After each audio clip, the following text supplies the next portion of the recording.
ఇవ్వాలనే ఉద్దేశంతో మరి మన సమస్యలను గుర్తుంచుకొని మన కోసం వచ్చినప్పుడు మరి మనం ఎవరికి సమస్య ఉన్నా ఈరోజు నేను ముఖ్యంగా మన విద్యావంతులకు మన ఈరోజు గ్రామ సభలో కొందరు లబ్ధిదారుగా పూర్ణ అధికారులు చదివారు. దాంట్లో కొన్ని లబ్ధిదారులు కాని వాళ్ళు అనర్హుల పేరు కూడా ఉండొచ్చు. ఇది పార్టీలకు సంబంధించి ఏ పార్టీ వాళ్ళు చేసిన ఇష్ట కాదు. అధికారులకు కూడా మన ఇంటికి ఇప్పుడు చదివినవి దాదాపుగా అధికారులు మన ఇంటికి వచ్చారు. అధికారులు మన ఇంటికి వచ్చినప్పుడు నేను కూడా ఇంట్లో ఉన్నా నా చెల్లి లేదని మనం చెప్తే వాళ్ళు రాకపోరు. అక్కడ మిస్టేక్ జరిగి ఉండొచ్చు. ఇవి 100% పర్ఫెక్ట్ గా లబ్ధిదారులు ఇస్తాయనేది లేదు. కాకపోతే ఈ రోజు గ్రామ సభలో ఈ పేరు ఏదైతే 257 రేషన్ కార్డ్స్, ముఖ్యంగా రేషన్ కార్డు కోసం మనం మాట్లాడుకుందాం. రేషన్ కార్డ్స్ 250 దాదాపు 3,000 కుటుంబాలు ఉన్న గ్రామంలో మనకు 2,250 అనేది చాలా తక్కువ. అయినప్పటికీ ఏ ఆకలి కాదు. మనకు గత 10 సంవత్సరాలుగా రేషన్ కార్డు ఇవ్వకపోవడం వల్ల సమస్య వచ్చింది. రేషన్ కార్డు అనేది ఎప్పుడు మనకు నిరంతర ప్రక్రియగా ఉండాలి. గత ప్రభుత్వం 10 సంవత్సరాల నుంచి మనకు రేషన్ కార్డు ఇవ్వకపోవడం వల్ల సమస్య పెరిగింది. భూములు ఉన్న వాళ్ళు, ఇల్లు ఉన్న వాళ్ళు లిస్టుల్లో వచ్చినాయి. అవన్నీ కూడా ఎవరు పేరు పెట్టి గెలవకపోయినా మేము చెప్తాం, మాకు భయం లేదు. ఎవరైతే అనర్హుల పేర్లు ఉన్నాయో ఖచ్చితంగా తీసేపిద్దాం, అర్హులందరికీ ఇప్పిద్దాం. దయచేసి ప్రతి ఒక్కరికి ఇంకా 2 గంటలు కానీ 4 గంటలు కానీ గ్రామ సభ మనం కొనసాగించడం.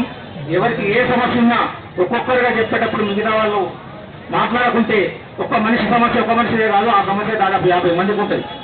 చెప్పడానికి మనం అవకాశం ఇస్తే అది ఆ పని కంప్లీట్ అయినాక దాని గురించి సపరేట్ గా లిస్ట్ వస్తుంది. దాని గురించి కూడా గ్రామ సభ ఉంటుంది. గ్రామ సభల్ని లబ్ధిదారుల ఎంపిక ఉంటుంది. ఈ రోజు మనం లిస్టు చదివినాం, కానీ డబుల్ చేద్దాం. ఈ రోజు లిస్టు చదివిన వాళ్ళంతా ఒక పత్ర కూర్చుండబెట్టి వీళ్ళంతా నిజంగా అర్హులైన కాలాన్ని మనందరి ముందు గుర్తించిన తర్వాతనే మనం ఇద్దాం. ప్రతి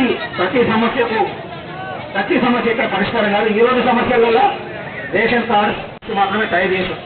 మరి ఒకవేళ పోయినసారి మనం గత సంవత్సరం మనం ఉపాధి హామీకి వెళ్ళకపోవచ్చు. అనారోగ్యం ఒక పెళ్ళైన అమ్మాయిని మన కుటుంబంలో ఉన్న రేషన్ కార్డు నుంచి మనం తొలగించట్లేదు. తొలగించకపోవడం వల్ల పెళ్ళైన అత్తగారింట్లో ఆ అమ్మాయికి అప్లికేషన్ పెట్టుకుంటే అది రిజెక్ట్ అవుతుంది. ఆ ప్రాబ్లం మన ఇంటికి వచ్చిన ఆడబిడ్డకు కూడా వర్తిస్తుంది. మరి ఎవరైనా పెళ్ళైన అమ్మాయిలై వాళ్ళ పుట్టింట్లో ఆ పేరు తొలగిస్తేనే అత్తింట్లో ఆ పేరు ఎలిజిబుల్ అవుతుంది. రిజెక్ట్ కారణం, అది కూడా ఒక కారణమవుతుంది. ఖచ్చితంగా అటువంటి సమస్యల్ని మనం అందరం గుర్తుంచుకొని ఏ లబ్ధి అయినా ఈ రోజే ఆఖరి కాదు. మనం సమస్యల పరిష్కారం కోసమే ఈ రోజు గ్రామ సభ ఏర్పాటు చేస్తున్నాం. అధికారులకు సహకరించండి. సమస్య ఎప్పుడు మాట్లాడినప్పుడు మన అప్లికేషన్లు పరిష్కరించడానికి మన ఇంటికే వస్తారు. మనం ఏ ఆఫీస్కి వెళ్లాల్సిన అవసరం లేదు. ఈ అవకాశాన్ని మనం అందరం సద్వినియోగం చేసుకొని ఖచ్చితంగా నేను యువకులకు అప్పీల్ చేస్తున్నా, సమస్యలు తెలుసుకొని అప్లికేషన్ పెట్టించండి. 10 సంవత్సరాల సమస్యలు ఒకరోజు పరిష్కారం కావు. ఖచ్చితంగా మనం అందరం ముందున్నాం. యువకులను కలుపుకొని ఇది పార్టీలకు అతీతమైనది. మేము ఇక్కడ ఉన్నామంటే ఎమ్మెల్యే గారి దగ్గరికి వెళ్ళే దారి మాకు ఉంది కాబట్టి, ఇక్కడ సమస్యలను తీసుకెళ్ళడానికి అవకాశం ఉంది కాబట్టి మేము ముందున్నాం తప్ప టీఆర్ఎస్ బీజేపీ వాళ్ళు అర్హులు కావనేది లేదు. అందరూ మాట్లాడండి, సమస్యలు అధికారుల దృష్టికి తీసుకురండి. ఖచ్చితంగా ప్రభుత్వం దృష్టికి మనం తీసుకుపోవడం. దాంతో పాటు ముఖ్యంగా 29 ఇది గొల్ల గంగారం ఇల్లు పక్కన ఇల్లు దాదాపు 2-3 ఇళ్ళకి ఇదే నంబర్ ఉంది.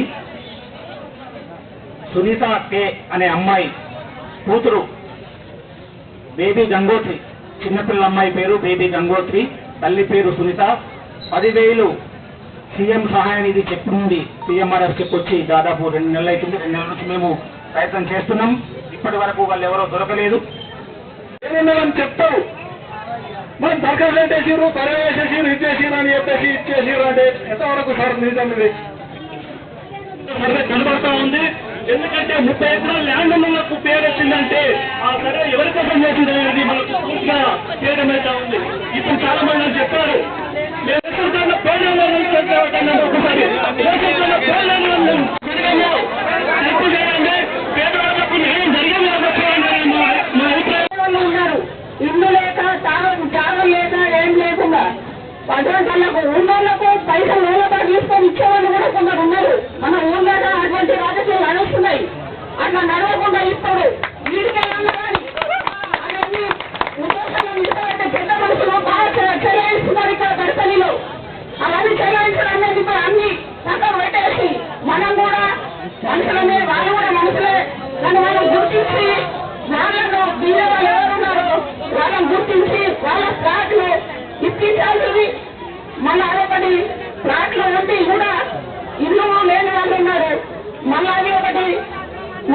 పంట సర్టిఫికేట్ ఉండి కూడా సాగు లేని వాళ్ళు కూడా ఉన్నారు. వాళ్ళు ఏం లేదు. ఇప్పటికి 20 సంవత్సరాల ఇల్లు కిరాయి 2000 రూపాయల గంట ఏడుకెళ్ళి ఇస్తున్నాం.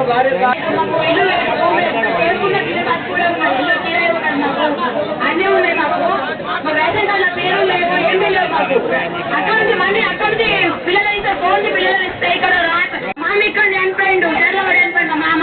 మా అక్కడ పెన్షన్ లేదు, మాకు రేషన్ కార్డు, మాకు జాగా ఇల్లు భూమి ద్వారా వెళ్తే ఒక మీటింగ్ పెట్టుకొని వాళ్ళు ఒక మీటింగ్ పెట్టి ఎంతమందికి రాలేదనేది ఉద్దేశించి పరిశీలన చేసి నిజంగా ఎవరికి లేదనేది అని కరెక్ట్ మెసేజ్ వెళ్తుండే.